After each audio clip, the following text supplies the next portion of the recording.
Silent silent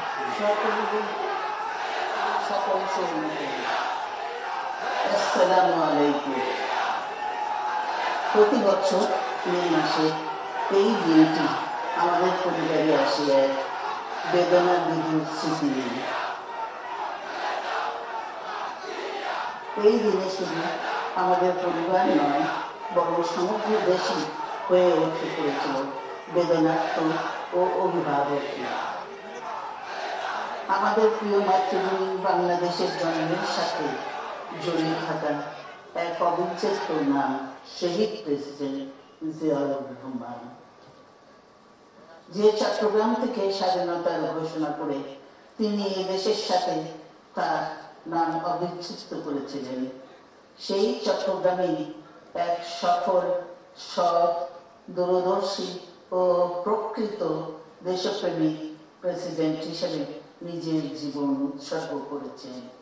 এদেশে গণতন্ত্র, স্বাধীনতা, সংবাদপত্র ও বিচার বিভাগের স্বাধীনতা, স্বনির্ভরতা ও উন্নয়ন এবং নিজস্ব জাতীয়তাবাদ সৃষ্টির অনন্য রূপকার শহীদ জিয়া, যে গণতন্ত্র প্রতিষ্ঠা আর সার্বভৌমত্ব রক্ষার লড়াইয়ে তিনি শাহাদাত বরণ করেছেন, সেই গণতন্ত্র নিরবচ্ছিন্ন যাত্রা আজও বাধাগ্রস্ত হচ্ছে প্রতি পদে পদে।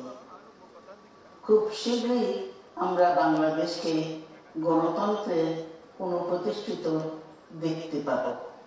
এই হোক সেই জিয়ার শাহাদাত বার্ষিকীতে আমাদের অঙ্গীকার। এই লক্ষ্যে সুশৃঙ্খলভাবে এগিয়ে চলার জন্য আমি বিএনপির সকল পর্যায়ের নেতা কর্মী ও দেশবাসীর প্রতি আহ্বান জানাচ্ছি। মনে রাখবেন, সবার জন্য গণতন্ত্র ও উন্নয়নের মাধ্যমে সকল সমস্যার সমাধানের যে রাজনীতি শহীদ জিয়া রেখে গেছেন, তা বাস্তবায়নের মাধ্যমে তার প্রতি শ্রদ্ধা জানাতে হবে। আমরা তার বিদায়ী আত্মার মাগফিরাত কামনা করছি। আল্লাহ হাফেজ। বাংলাদেশ জিন্দাবাদ।